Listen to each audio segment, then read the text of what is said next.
तमादिदेवाः पुरुषा पुराणस्तमस्य विश्वस्य परं निधानं वेत्तासि वेद्यं च परं च धाम तया ततं विश्वम् अनन्तरूप वायुर्यमोऽग्निर्वरुणः शशाङ्कः प्रजापतिस्त्वं प्रपितामहर्षि नमो नमस्ते अस्तु सहस्रकृत्वा पुनश्च भूयोऽपि नमो नमस्ते।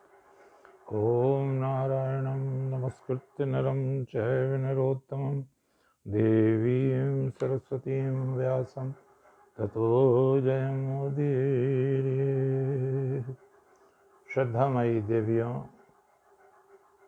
भद्र पुरुषों, प्यारे बच्चों,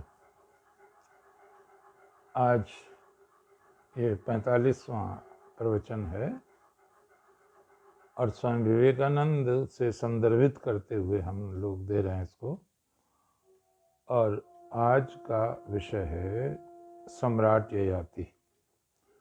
महाभारत ग्रंथ की चर्चा हम कर रहे हैं पहले से ही। तो महाभारत में जो अनेक पात्र हैं उनमें एक प्रमुख पात्र हैं सम्राट ययाति। बहुत नाम है उनका। आप में से अनेक लोग श्रीमद् भगवद गीता का पाठ करते हैं। 10वें अध्याय में 37वें श्लोक में विभूति योग है वो। तो एक श्लोक है उसमें बहुत महत्वपूर्ण इतिहास की दृष्टि से। वृष्णीनाम वासुदेवो अस्मि पांडवानाम धनंजय मुनिनाम अप्यहम व्यासा कविनाम उष्णा कवि। श्री भगवान अर्जुन से कहते हैं, हे अर्जुन, मैं वृष्णि लोगों में वासुदेव हूँ, कृष्ण हूँ। पांडवा नाम धनंजय, पांडवों में धनंजय हूँ, अर्थात तू है। जो तू है वही मैं हूँ। पांडवों में मैं धनंजय हूँ, अर्जुन हूँ। और फिर कहते हैं, श्री भगवान फिर कहते हैं कि ना, वो कहते हैं वृष्णाम वासुदेव अस्मि पांडवा नाम धनंजय मुनि नाम अप्यहम व्यासः। मैं मुनियों में व्यास मुनि हूँ और कवियों में उष्णा अर्थात शुक्राचार्य हूँ। ये श्लोक बहुत सारी ऐतिहासिक मान्यताओं को अपने में समेटे हुए है। आप में से जो आयुवृद्ध हैं, ज्ञानवृद्ध हैं, उन्हें ये ध्यान होगा, एक प्राध्यापक थे, प्रोफेसर थे काशी विश्वविद्यालय, हिंदू यूनिवर्सिटी में, बनारस में। प्रसिद्ध नाम रहा है उनका डॉक्टर भीकनलाल आत्रेय। योग वशिष्ठ पर उनका विशेष कार्य था, अनुसंधान परक। संभवतः 1965 अथवा 66 में उनका एक व्याख्यान था यहाँ आर्य समाज गंज में, मुरादाबाद में। बुध बाजार कहलाता है। अब गंज पहले कहीं रहा होगा, अब तो गंज नहीं है, गंज दूसरा मोहल्ला है, लेकिन आज भी उसे गंज ही कहते हैं आर्य समाज के नाते से। हमें जो इतिहास पढ़ाते थे बीए में, वो बहुत विद्वान व्यक्ति थे, प्रोफेसर श्री रमेश चंद्र त्रिवेदी। वो बहुत अध्ययनशील व्यक्ति थे। तो उन्होंने पढ़ाते समय ये कहा था कि आज एक बहुत प्रसिद्ध व्याख्यान होगा आर्य समाज में, आप लोग आ सकें तो आए। मुझे उनकी बात ध्यान रही। मैं रोडवेज में सर्विस करता था उन दिनों में, और साथ ही प्रातःकालीन सभा में, मॉर्निंग शिफ्ट में मैं कॉलेज भी ज्वाइन करता था। बीए का इम्तिहान दे रहा था। अनेक वर्ष बाद सर्विसों में चला गया था, छोड़ छाड़ के। दोबारा से मैं शुरू कर रहा था अपना शैक्षिक अभिथान। तो मेरी भूल कहिए, गलती कहिए, संयोग कहिए, मैं देर से पहुंचा। प्रोफेसर साहब का व्याख्यान पर्याप्त मात्रा में निकल चुका था। मैंने जो मेरी समझ में आया, जितना मैंने सुना, प्रोफेसर साहब ये कहना चाह रहे थे कि भगवान श्री कृष्ण का जन्म भारत में न होकर अन्यत्र हुआ। और उन्होंने एक उदाहरण दिया कि भागवत में लिखा है कि अक्रूर जी बलराम और कृष्ण को लेकर वायु की गति से रथ दौड़ाया उन्होंने,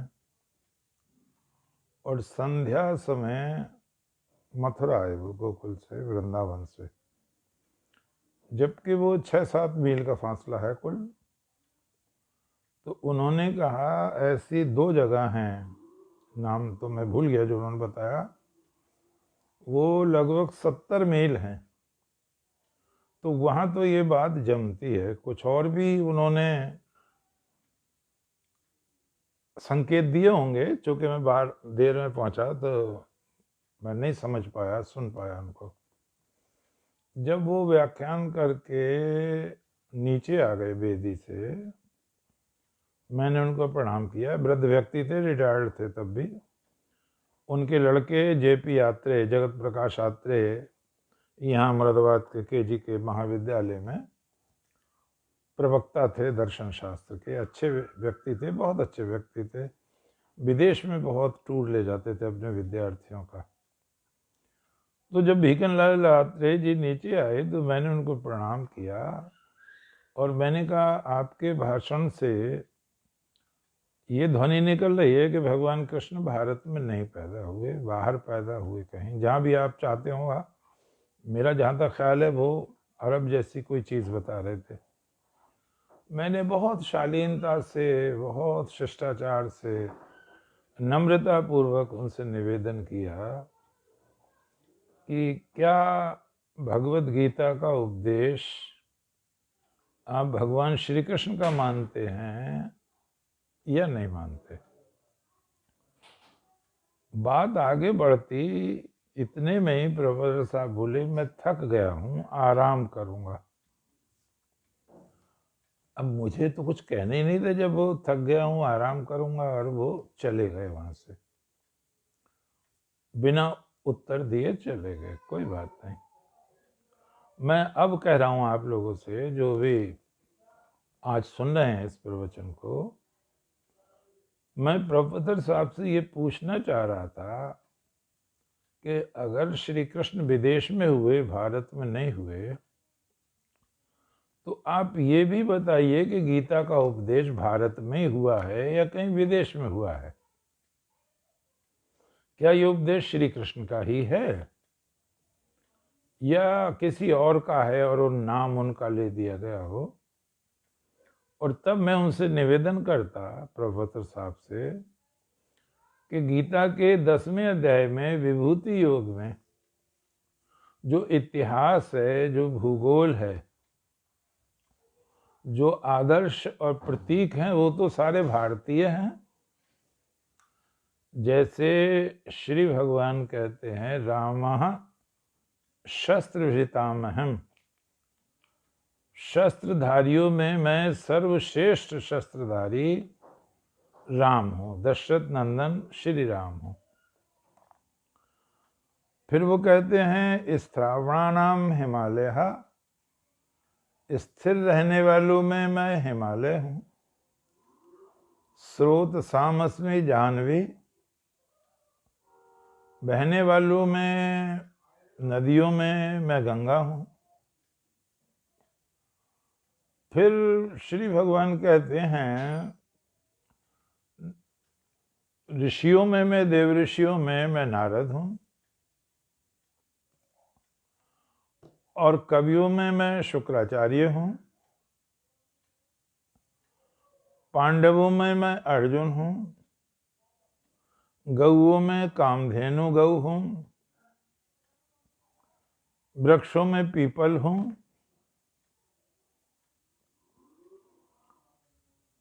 और अनंताश्मी नागा नाम, नागों में अनंत नाग हूँ।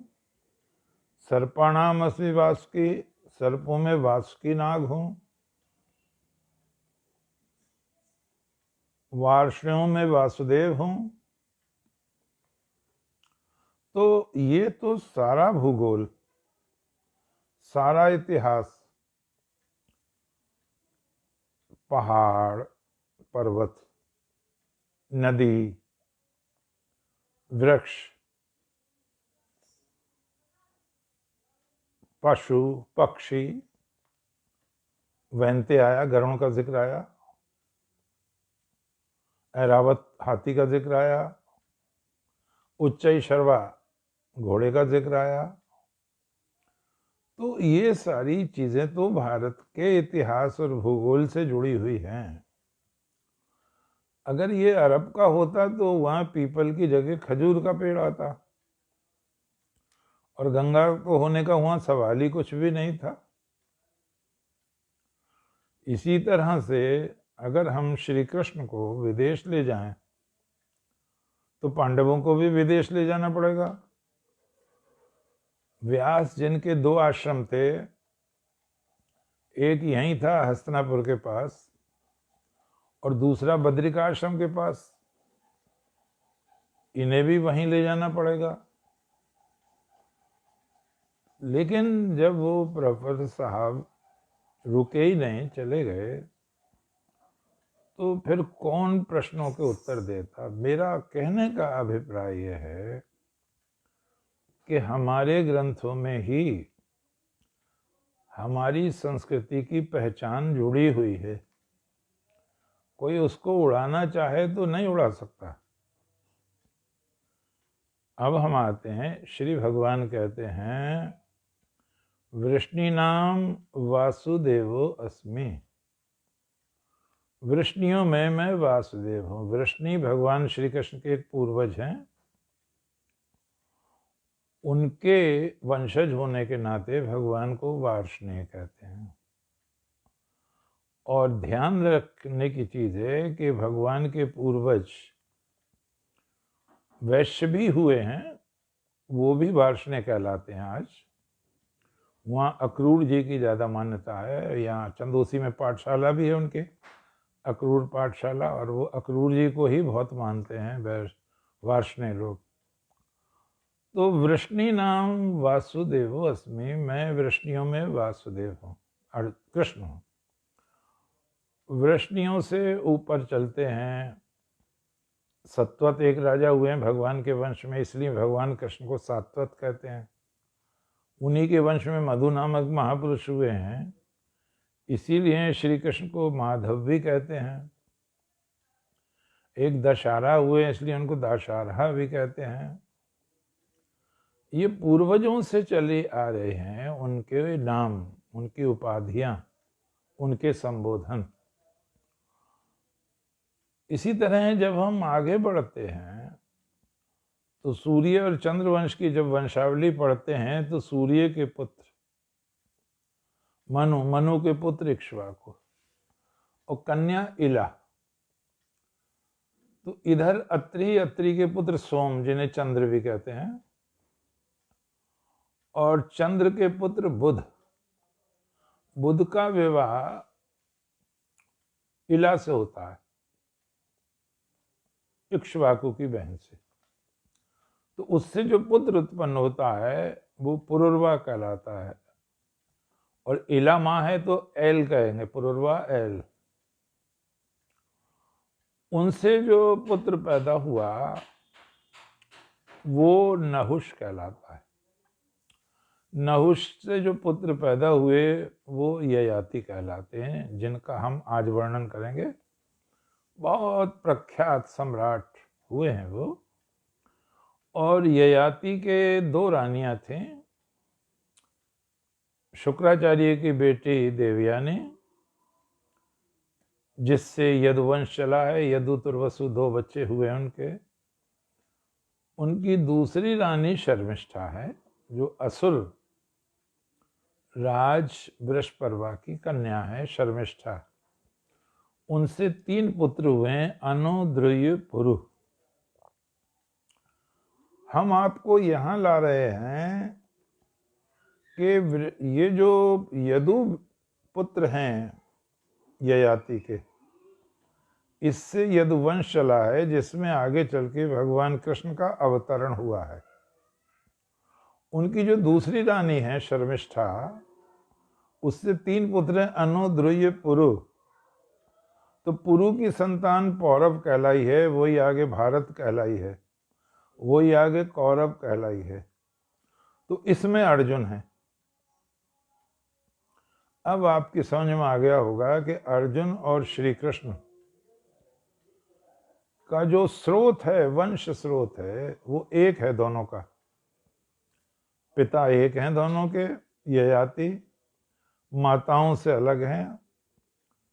देवयानी की परंपरा में भगवान कृष्ण हैं, शर्मिष्ठा की परंपरा में अर्जुन है। अब आप श्लोक खोलिए, जब गीता पढ़ते हैं आप फिर पढ़ें इस श्लोक को, अच्छा लगेगा। वृष्णि नाम वासुदेवो अस्मि, मैं वृष्णि लोगों में ययाति का वंशधर, जो वृष्णि हुए हैं, उनकी श्रृंखला में, उनकी परंपरा में उत्पन्न होने वाला वासुदेव कृष्ण हूं। और जो दूसरी रानी है, जिसका बेटा पुरु हुआ है, उसकी परंपरा में आगे चल के अर्जुन पैदा हुए हैं। तो भगवान कृष्ण कहते हैं पांडवा नाम धनंजय। अब हम और कुछ खोलें इस चीज को। मुनि नाम अप्यहम व्यासः, ये जो चंद्रवंश है, जिसे आप कुरुवंश कहेंगे, भरतवंश भी इसे कहेंगे, ये जब छीज रहा था, भीष्म पितामह ने तो विवाह नहीं किया, आजन्म ब्रह्मचारी रहे। सत्यवती के जो पुत्र हुए चित्रांगद विचित्र वीर्य, तो चित्रांगद को एक गंधर्व ने मार दिया था। विचित्र वीर्य के लिए कन्याओं के स्वयंवर में गए थे भीष्म, अंबालिका का हरण करके लाए थे। तो अंबा तो चली गई, उसने विवाह नहीं किया। कहते हैं वही शिखंडी बनी है अगले जन्म में, जो भीष्म की मृत्यु का कारण बनी। अंबिका, अंबालिका, अंबिका से पैदा हुए हैं धृतराष्ट्र, अंबालिका से पैदा हुए हैं पांडु, और विचित्रवीर्य मर गए हैं। तो उनके मरने के बाद नियोग से पैदा हुए हैं, व्यास से नियोग कराया गया है इन देवियों का, सत्यवती की प्रेरणा से, भीष्म पितामह की आज्ञा से। मैंने पहले भी कहा था, प्रथाएं बदलती भी रहती हैं। किसी समय नियोग प्रथा मान्य थी, इसको बुरी निगाह से नहीं देखा जाता था, मान्य थी। तो चूंकि वंश डूब रहा था, तो व्यास ने उसकी रक्षा की, और उसी से ये 2 बच्चे, ये धृतराष्ट्र, पांडु, और दासी से एक पुत्र किया उन्होंने उत्पन्न, वो विदुर थे। तो मुनि नाम अप्यहम व्यासः, मुनियों में मैं व्यास हूं, जिन्होंने महाभारत ग्रंथ की रचना की है, महाभारत युद्ध देखा है, जिन्होंने भगवत गीता का दर्शन करके विराट रूप और तब भगवत गीता लिखी है, जिन्होंने समय समय पर मार्गदर्शन किया है इन लोगों का, ऐसे व्यास में भगवान कहते हैं महान विभूतियों में मैं व्यास हूं। बहुत बड़ा काम है व्यास का। कहते हैं उन्होंने अपने शिष्यों को अलग अलग 4 वेद पढ़ाए, वो परंपरा चलाई, और महाभारत लिखकर उन्होंने हमारी संस्कृति का एक विश्वकोश तैयार किया, बहुत बड़ा काम किया। इसको डॉक्टर वासुदेव अग्रवाल ने दिया है संस्कृति का चित्रपट। वो पर्दा रंग बिरंगा चित्रों से, जिसमें सारी संस्कृति, धर्म, परंपरा, राजनीति, कूटनीति, सब कुछ झलक रहा हो। बहुत बड़ा काम है व्यास का। अब हम दूसरे ऋषि को लेते हैं। कवि नाम उष्णा। श्री भगवान कहते हैं मैं कवियों में उष्णा अर्थात शुक्राचार्य हूं। ये भी हम ध्यान रखें, मैं उनको नहीं कह रहा जिन्हें बहुत ज्ञान है, मैं एक सुझाव की दृष्टि से कह रहा हूं। जो जानना चाहते हैं, वो जो बृहस्पति हैं वो देवताओं के गुरु हैं, असुरों के गुरु शुक्राचार्य हैं। जब देवासुर संग्राम होता है, लड़ाई होती रहती थी, खूब होती रहती थी, तो जो असुर मर जाते थे उनको कहते हैं शुक्राचार्य जी जीवित कर देते थे। उन्हें मृत संजीवनी विद्या आती थी। बृहस्पति महाराज को ये विद्या नहीं आती थी। देवताओं में बड़ी खलबली मची और ये बहुत परेशान हुए। उनकी एक बैठक बुलाई गई और ये कहा भाई कौन ऐसा पात्र है जिसको स्वीकार कर लें शुक्राचार्य और वहां ब्रह्मचर्य पूर्वक वो मृत संजीवनी विद्या सीख कर आए। अंत में ये तय हुआ देवगुरु बृहस्पति का पुत्र कच्छ जिनका नाम है वो जाए वहां। कच्छ से कहा और कच्छ ने उसको सहर्ष स्वीकार कर लिया। ये ध्यान देने की चीज है, खतरा बहुत था, संकट बहुत था। हमारी संस्कृति जितनी मूल्यवान है वो हमारे उन महापुरुषों से है जिन्होंने संकट उठाए हैं समय समय पर। एक दो मुझे परामर्श देते हैं कि आप प्राचीन उदाहरण में आज के महापुरुषों को ना लें, तो मैंने उनसे कहा आप अपना ज्ञान अपने पास रखें, मुझे बोलने दें। वेद में बहुत प्यारा मंत्र है, इंद्रम वर्धन्तु अप्तुरहा कृण्वन्तु विश्वम आर्यम अपघनन्तु अरावणः। ऐ श्रेष्ठ पुरुषों, ऐश्वर्यशाली लोगों को आगे बढ़ाओ। कृण्वन्तु विश्वम आर्यम, संसार को श्रेष्ठ बनाओ। अपघनन्तु अरावणः, जो इसमें बाधा डालें, जो अच्छे काम में रुकावट डालें, उनका दमन करो, ना माने तो उनका नाश करो, मृत्यु के घाट उतार दो उनको। तो हमें उन लोगों का अभिनंदन करना चाहिए जो हमारी संस्कृति को जीवन दान दे रहे हैं। अभी हमने देखा सन 1528 में एक ऐसे धर्मांध व्यक्ति ने राम जन्मभूमि तोड़वा दी, तो मस्जिद बनवा दी। औरंगजेब ने कृष्ण जन्मभूमि तोड़वा के वहां ये बवाल कर दिया। बनारस में ज्ञानवापी तोड़वा दिया। तो 1528 में भगवान राम और भगवान श्री कृष्ण हमारे दो ही सबसे बड़े महापुरुष माने जाते हैं। अवतार भी यही दो माने जाते हैं सबसे बड़े। तो कितनी पीड़ा रही होगी। 1528 समय बीतता गया, बड़े युद्ध हुए, बड़े संघर्ष हुए। देशभक्त कभी चुप नहीं बैठे, उसको बनाते रहे, धर्मांध लोग तोड़ते रहे। क्या परमात्मा की कृपा हुई कि ऐसे लोगों का उदय हुआ जो राष्ट्र के लिए ही जीते थे, राष्ट्र के लिए ही मरते थे, कोई अपना स्वार्थ नहीं था। स्वामी दयानंद ऐसे ही महापुरुष थे, स्वामी विवेकानंद ऐसे ही महापुरुष थे, बंकिम चंद्र चट्टोपाध्याय ऐसे ही महापुरुष थे, ईश्वर चंद्र विद्यासागर इसी प्रकार के महापुरुष थे, राजा राम मोहन राय इसी प्रकार के महापुरुष थे, डॉक्टर हेडगेवार इसी प्रकार के महापुरुष थे, स्वतंत्र वीर सावरकर इसी प्रकार के महापुरुष थे। भाई परमानंद, लाला लाजपत राय, स्वामी श्रद्धानंद, इसी प्रकार के महापुरुष थे जिनके दिल और दिमाग में ये था कि हम कितने अभागे हैं, हमारे पूर्वज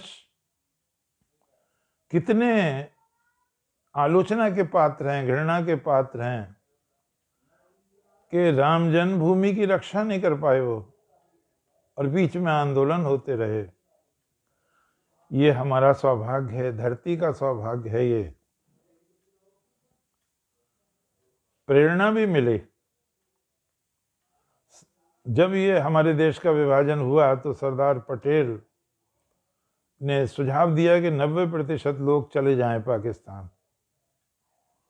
यहां वही रहें जो इसे राष्ट्र समझें, गऊ को मां समझें, संस्कृति को स्वीकार करें, और देश बांट लिया है, वहां चले जाओ। लेकिन ऐसे भी लोग रहे जो जिन्होंने इस बात को पसंद नहीं किया, उसका खमियाजा उठाना पड़ा हमको। अगर उस समय बात मान ली जाती तो ये झगड़ा ही खत्म था। कौन सी मस्जिद है, कौन सा मंदिर है, कौन सा तोड़वाया, कौन सा ना तोड़वाया। फिर भी एक महापुरुष पैदा हुए, सरदार पटेल।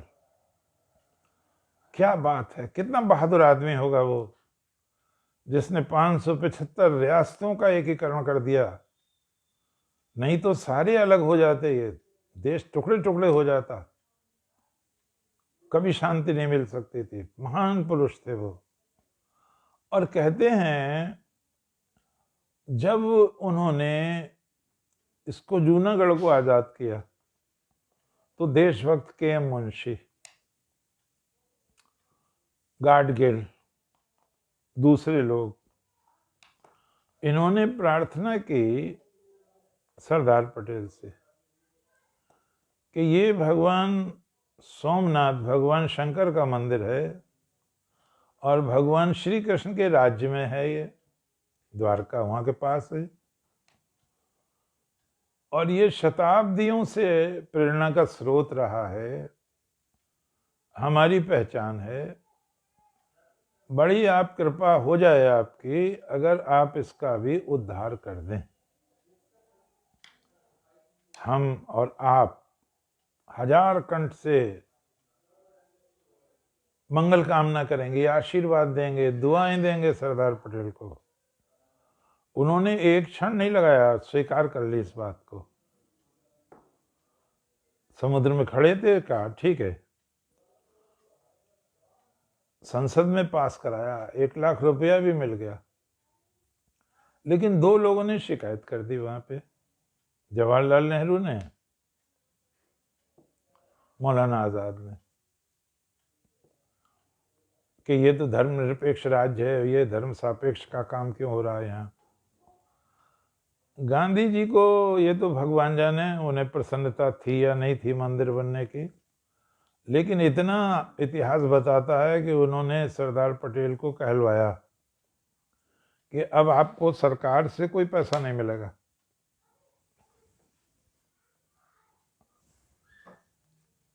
आप जो हैं एक ट्रस्ट बनाएं और उसी से पैसा लें, पैसा इकट्ठा करें जनता से और मंदिर बनवाएं। मैं समझता हूँ कोई और होता तो शायद हिम्मत हार जाता।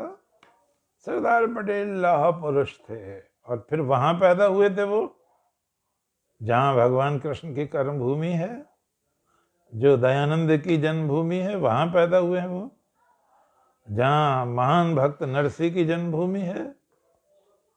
तो वो परमाणु तो जरूर रहे होंगे उनमें, आज जिसे डीएनए कह देते हैं आप। उन्होंने ट्रस्ट बनवाया और 50 लाख रुपया इकट्ठा किया। नाराज होते हुए नेहरू ने कहा के मुंशी से, मुझे ये पसंद नहीं है, हिंदू पुनरुत्थानवाद मुझे पसंद नहीं है। इतिहास कहता है के मुंशी ने कहा, ऐसी स्वतंत्रता से क्या लाभ है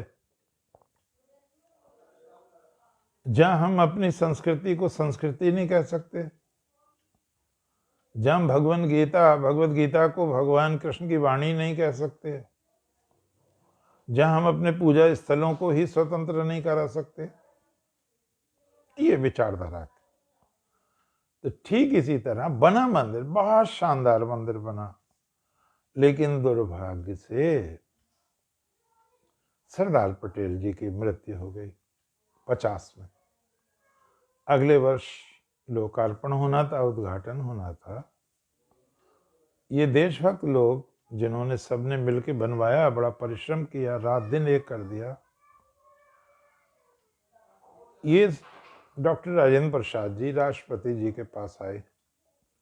राष्ट्रपति जी ने कहा ठीक है मैं आता हूं, उद्घाटन के लिए मैं आता हूं, स्वीकृति दे दी। फिर मना कर दिया इन्होंने, नेहरू ने, नहीं आप नहीं जा सकते, ये धर्मनिरपेक्षता के विरुद्ध है चीज। कैसे रहे होंगे सरदार डॉक्टर राजेंद्र प्रसाद, कितने बहादुर रहे होंगे, कितने महान रहे होंगे। उन्होंने कहा क्या मैं अपना धर्म छोड़ दूंगा, अपनी संस्कृति छोड़ दूंगा क्या? इसी तरह का एक उदाहरण डॉक्टर राजेंद्र प्रसाद ने कलकत्ता विश्वविद्यालय में दिया था। वो वहाँ के ग्रेजुएट थे, जब गए राष्ट्रपति बनने के बाद बुलाया गया होगा, तो वो टीचर्स, वो प्रोफेसर जिन्होंने उन्हें पढ़ाया था, डॉक्टर राजेंद्र प्रसाद जी ने सबके चरण स्पर्श किया। बड़ा बुरा माना इन लोगों ने, तुष्टिकरण वाले लोगों ने, और राष्ट्रपति की गरिमा को गिरा दिया, ये कर दिया, वो कर दिया, ये सर्वोच्च पद है।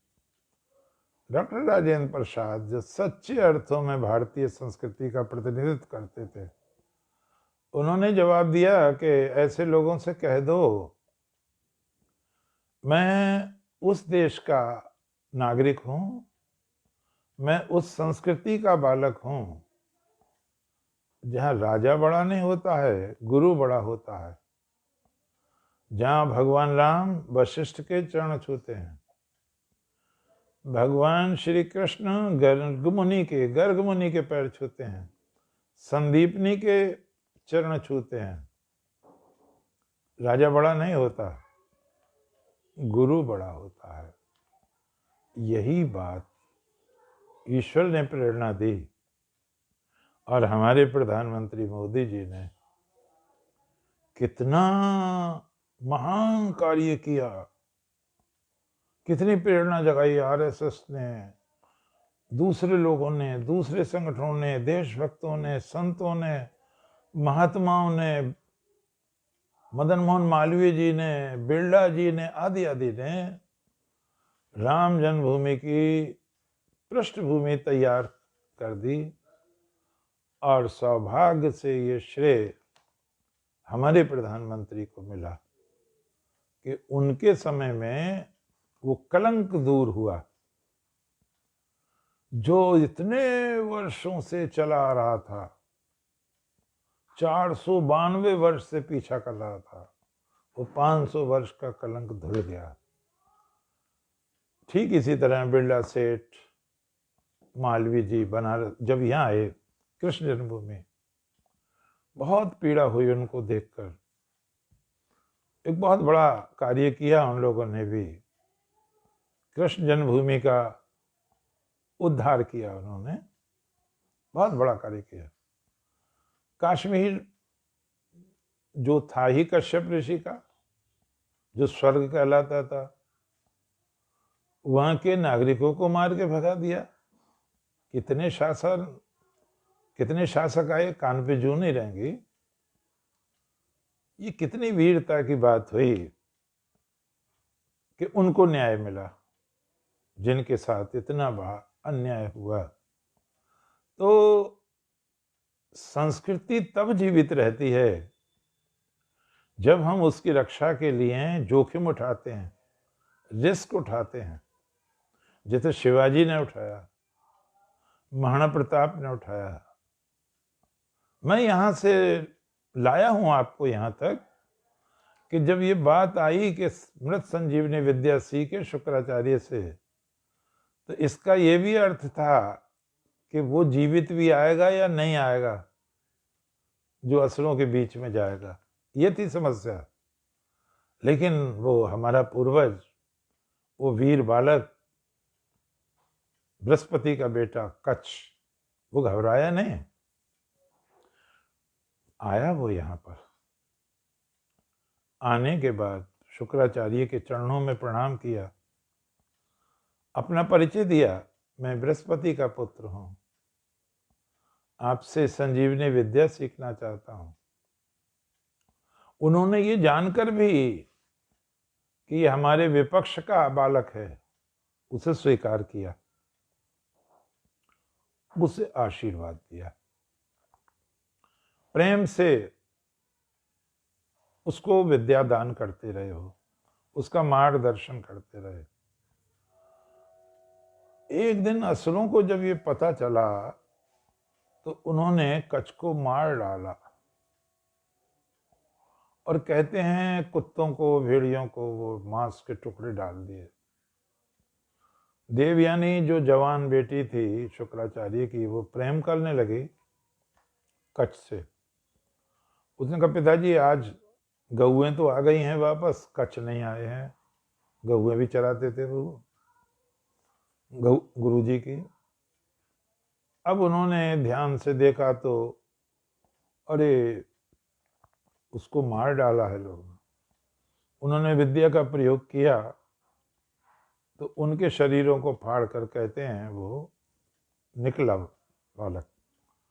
एक बार फिर ऐसा ही हुआ, उसको मार के समुद्र में डाल दिया। फिर इस बार भी जीवित किया शुक्राचार्य ने, जैसा कथा कहती है। तीसरी बार और भयंकर काम किया, उन्होंने उसको मारकर जलाकर सुरा में मिला दिया, शराब में, और वो शुक्राचार्य को पिला दी। अब जब नहीं आया तो देवयानी फिर रोने लगी पिताजी से, मैं जीवित नहीं रहूंगी बिना कच्छ के। अब उन्होंने पुकार लगाई तो बोले, मैं तो गुरुजी आपके पेट में हूं। अरे यार, तू पेट में कैसे घुस गया भैया? तो उसने कहा कि ऐसे ऐसे मुझे राख में, वो जो मेरी राख है जली हुई, शराब में मिला के पिला दिया आपको। तो शुक्राचार्य ने कहा, देखो हो सकता है मैं भी देर में सिखाता तुम्हें विद्या, तुम बहुत ध्यान से ग्रहण करो और मुझे बताते जाना जहां समझ में ना आए, क्योंकि अब मेरा जीवन भी तुम्हारे हवाले है। तुम मेरा पेट फाड़ कर आओगे, मैं तो मर जाऊंगा। तो प्रथम प्रयोग तुम्हें मुझ पर ही करना है। आप देखें बंधुओं, ये क्या परिस्थिति है बहनों, क्या क्या वो घड़ी रही होगी। जो गुरु विद्या देते थे उनका जीवन भी संकट में आ गया। वो विद्या सिखाते रहे, जब पूर्ण हो गई उसको रिवाइज करके सुन लिया गुरुजी ने, बोले ठीक है अब तुम आ जाओ बाहर और मुझे जीवित करना। कहते हैं गुरुजी का पेट फाड़ के कच्छ आए और उन्होंने प्रथम प्रयोग विद्या का गुरुजी पर ही किया और वो जीवित हो गए। बंधुओं और बहनों, उद्देश्य चूंकि पूर्ण हो चुका था। कच्छ ने, जिन्होंने ब्रह्मचर्य पूर्वक, संयम पूर्वक बहुत साधना की थी, गुरु जी को भी प्रसन्न किया था, गुरु की बेटी को बहन मानकर प्रसन्न किया था, बहुत ध्यान रखते थे कच्छ देवयानी का। जब वो आज्ञा लेके जाने लगे स्वर्गलोक में, तो देवयानी ने कहा, पिताजी मैं कच्छ से विवाह करूंगी। कच्छ, तो शुक्राचार्य ने कहा पूछ लो कच्छ से। कच्छ ने कहा, मैं बहन तुमसे शादी नहीं कर सकता, तुम बहन हो मेरी। जब उसने ज्यादा तर्क किया तो एक क्या बात कही, देखें आप, उसका आनंद लें कि अब तो मैं और तुम सगे भाई बहन हो गए। देवयानी ने कहा तुम मेरी माँ के पेट से थोड़ी पैदा हो। बोले यही तो मैं कहना चाह रहा हूं, तुम माँ के पेट से पैदा हो, मैं बाप के पेट से पैदा हूं, मेरे बाप हो गए शुक्राचार्य। क्या बात है, ये देखो चरित्र की कैसे रक्षा होती है, इस चीज का आप ध्यान रखें। और बोले मुझे क्षमा करो देवी, मैं बहन से विवाह नहीं कर सकता। देवयानी कुछ नाराज हो गई और उन्होंने कहा मैं तुम्हें शाप दे दूंगी, विद्या असफल हो जाएगी। जो तुमने इतनी मेहनत से और जीवन को खतरे में डाल के सीखी है। कच्छ ने कहा दे दो तुम शाप, मैं दूसरों को सिखा दूंगा। और उसने शाप दे दिया। कच्छ ने भी कहते हैं शाप दिया देवयानी को, तुमसे कोई भी ब्राह्मण कुमार विवाह नहीं करेगा, अर्थात तुम्हारा जब भी विवाह होगा ब्राह्मणेतर वर्ण में होगा, क्षत्रिय में होगा। ये जो गीता का श्लोक कहता है वृष्णाम वासुदेवस्मि पांडव नाम धनंजय मुनिनाम व्यासा कवि नाम उष्णा, ये महत्व है शुक्राचार्य का। इसी बीच में क्या होता है, चला गया वो तो कच्छ। तो देवयानी और राजा की लड़की स्नान कर रही थी, कपड़े बदल गए तो कुछ नाराज हो गई देवयानी और उसने उसको कुएं में ढकेल दिया, शर्मिष्ठा ने देवयानी को। बाद में शुक्राचार्य को पता चला, वो बहुत नाराज हुए और वो राज्य छोड़कर जाने लगे। तब वृषपर्वा ने बहुत खुशामद की।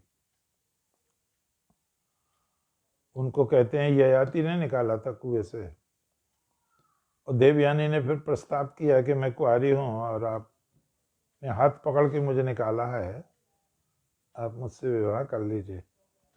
उन्होंने कहा मैं डरता हूं, आपके पिता ब्राह्मण हैं, मैं क्षत्रिय हूं, मुझे देवी क्षमा करें।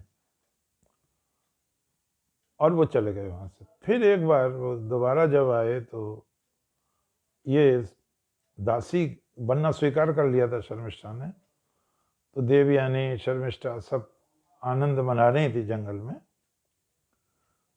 ययाति से परिचय पूछा, ययाति ने अपना परिचय फिर दिया, मैं यहाँ का नरेश हूँ, चक्रवर्ती सम्राट हूँ, महाभाग नहुष का मैं पुत्र हूँ, ययाति मेरा नाम है। ब्रह्मचर्य पूर्वक मैंने वेद शास्त्र पढ़े हैं, अपने जीवन को मैंने बहुत सुंदर संस्कारों के सांचे में ढाला है। मुझे अपने पूर्वजों पर भी गर्व है। कहिए मैं आपका क्या प्रिय करूं। तो देवयानी ने कहा मैं आपको पति रूप में वर्ण करती हूं। पहले भी आप चले गए थे एक बार। उन्होंने कहा अपने पिताजी से पूछ लो। पिताजी ने स्वीकृति दे दी और ये विवाह हो गया देवयानी का सम्राट ययाति से, जो उस समय प्रतिष्ठान के राजा थे, जिसे आज आप इलाहाबाद कह सकते हैं, यहाँ के राजा थे। विद्वानों ने एक और निष्कर्ष निकाला है, बहुत बड़े विद्वान हैं, चिंतामणि विनायक वैद्य, महाभारत मीमांसा। उन्होंने कहा चूंकि वो चक्रवर्ती सम्राट थे तो पूरे भारत में भी भ्रमण करते थे, और ये जो दोनों लड़कियां हैं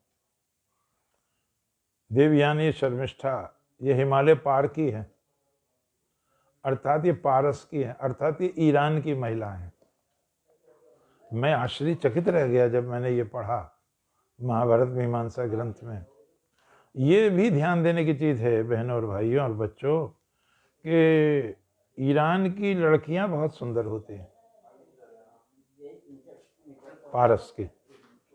आर्यन से ईरान हो गया है, उसी को पारस कहते थे।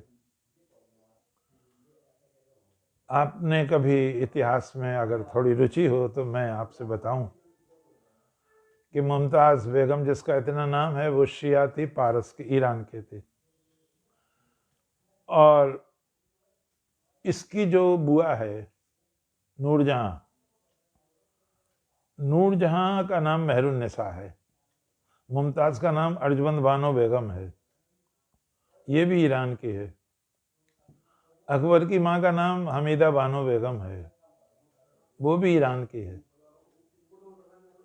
ये जो मुगल, तुर्क हैं वैसे, लेकिन मुगल हो गया रूढ़ इनके लिए। ये जो शासक हैं ये तो सुन्नी हैं सारे के सारे, और इनकी बेगमें जो हैं वो शिया हैं। मेरा मतलब सिर्फ इतना है कि बहुत सुंदर होती थी वो लड़कियां। तो हम कल्पना आज भी कर सकते हैं कि देवयानी बहुत सुंदर रही होंगी, शर्मिष्ठा बहुत सुंदर रही होंगी। विवाह हुआ और ये स्वीकार किया, शर्मिष्ठा ने मैं दासी के रूप में जाना पड़ेगा, गई वो। कालांतर में यदु और तुर्वसु 2 बालक पैदा हुए देवयानी से। शर्मिष्ठा ने भी याचना की, राजा ने बहुत कहा कि मैं वचन दे चुका हूं, तुमसे ये संबंध नहीं रखूंगा। तो उसने कहा आपको पाप लगेगा, ऋतुदान देना आपका कर्तव्य है। राजा सोच में पड़ गए और फिर संपर्क हुआ तो शर्मिष्ठा से 3 बालक हुए पैदा। उनसे तो 2 हुए, यदु तुर्वसु, इनसे 3 हुए, ध्रुय, अनु और पुरु। हम आपको यहां तक भी ला रहे हैं कि ययाति महाराज ही वो महापुरुष हैं जिनके बच्चे इस परंपरा में देवयानी की भगवान कृष्ण का जन्म हुआ, वसुदेव जी का जन्म हुआ, सहस्रार्जुन का जन्म हुआ, महाराजा शूरसेन का जन्म हुआ, महाराजा क्रूर का जन्म हुआ, उग्रसेन का जन्म हुआ। एक से एक बड़े रत्न पैदा हुए यदुवंश में। और सबसे बड़ी बात, भगवान कृष्ण का अवतार हुआ।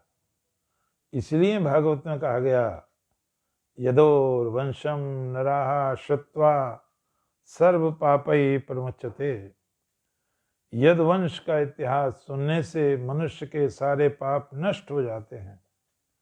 यत्रावतीर्णो भगवान परमात्मा नराकृति, जहां भगवान ने मनुष्य रूप में अवतार लेना स्वीकार किया, अर्थात पवित्र कर दिया धरती को, परित्राणाय साधुनाम विनाशाय च दुष्कृताम।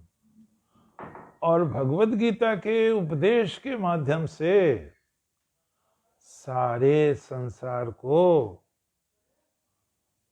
भारत का शिष्य बना दिया। अब भारत को जगत गुरु के रूप में प्रतिष्ठापित कर दिया। वसुदेव सुतम देवम कंस चाणूरमर्दनम देवकी परमानंदम कृष्णम वंदे जगत गुरुम। इनके जो बालक हुए,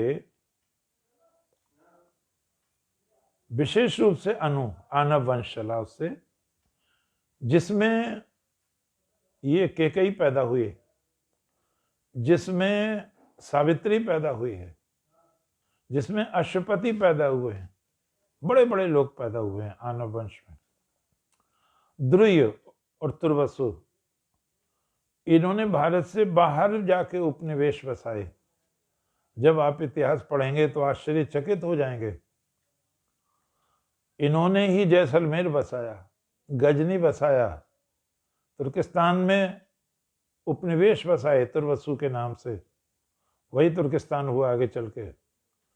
चीन में जाकर उपनिवेश बसाए, जापान में उपनिवेश बसाए।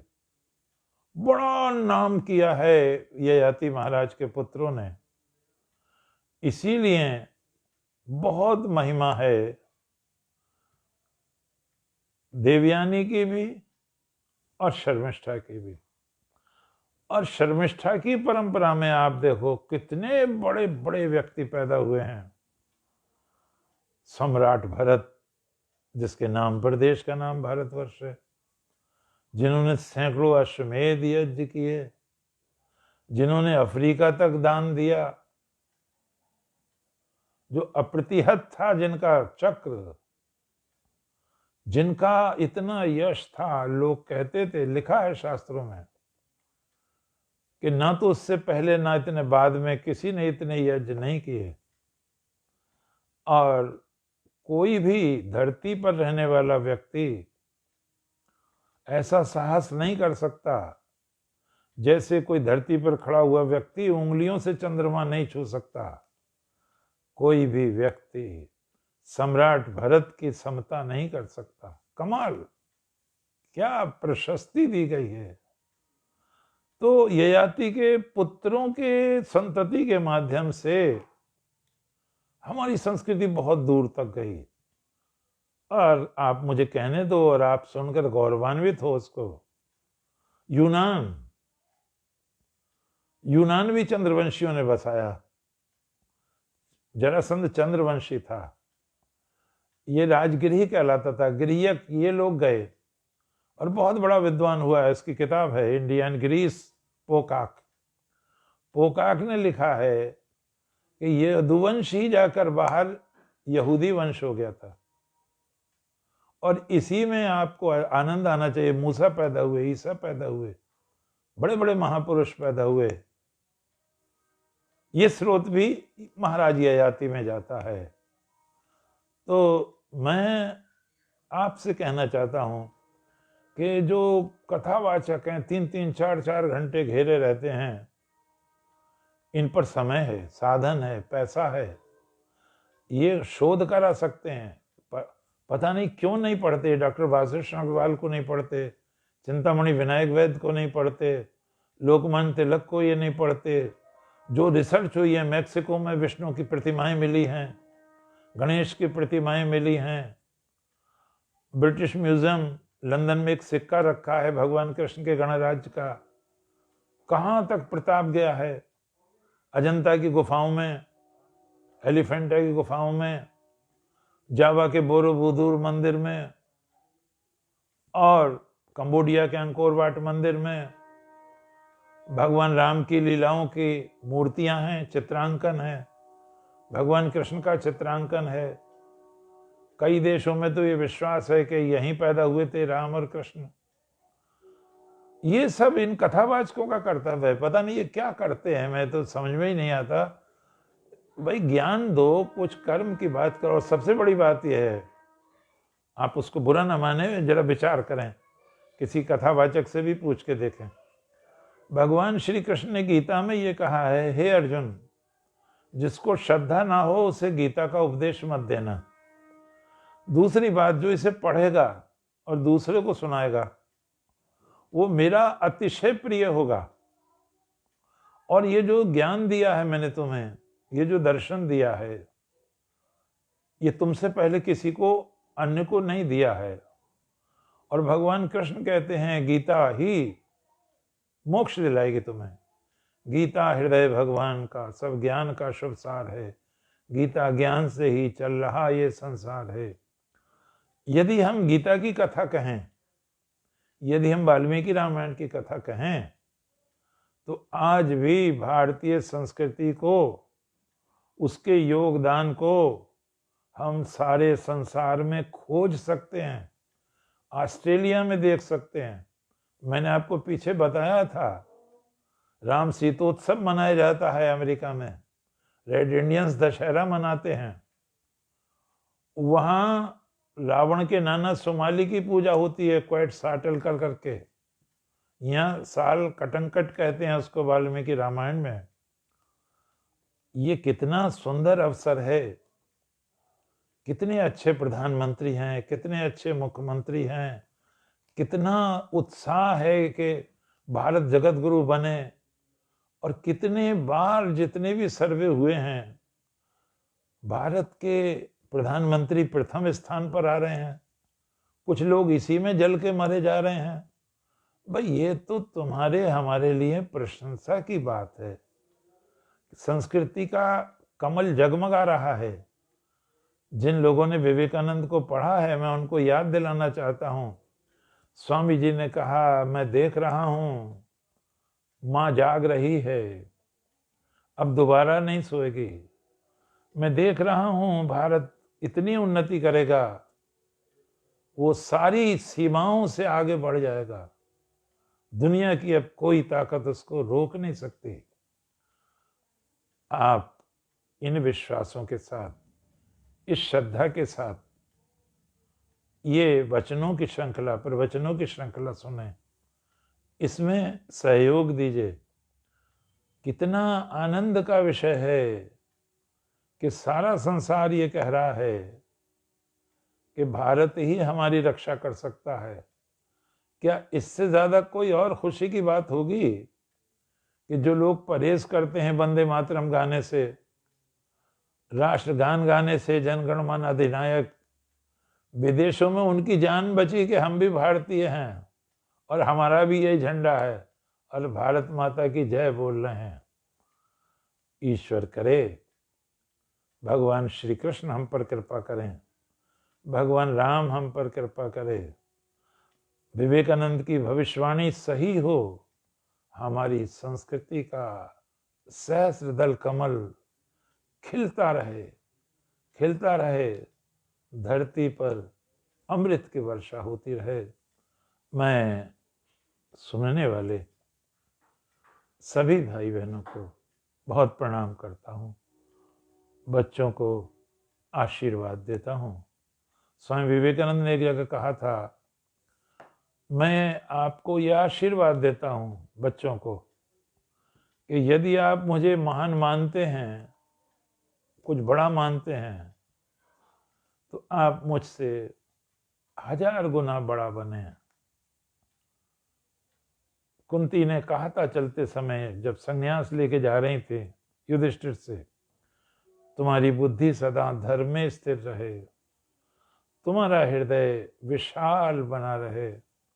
ईश्वर करे हमारा हृदय विशाल बना रहे, सारे संसार में वेदों का गान गूंजे, गीता का गान गूंजे, मानवता के मूल्यों की रक्षा हो। सर्वे भवन्तु सुखिनः, सर्वे सन्तु निरामया, सर्वे भद्राणि पश्यन्तु, माँ कश्चित् दुःखभाग् भवेत्। ओम शांति शांति। ओम द्यौ शांति, अंतरिक्षं शांति, पृथ्वी शांतिरापः शांति, औषधयः शांति, वनस्पतयः शांति, विश्वे देवा शांति, ब्रह्म शांति, सर्वगं शांति। शांतिरेव शांति सामा शांतिरेधि। ओम शांति शांति। जय।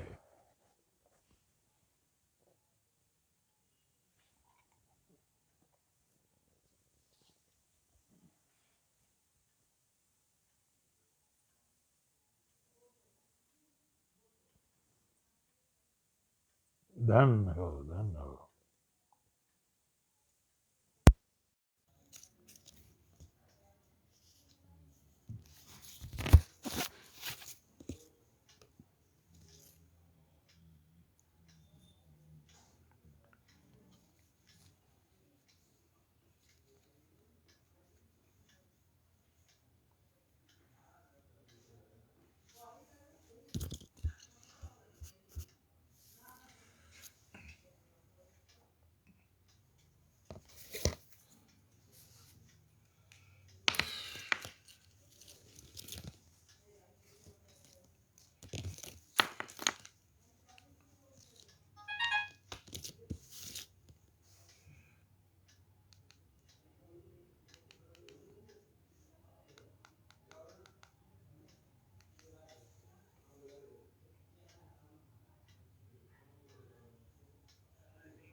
आइए आइए।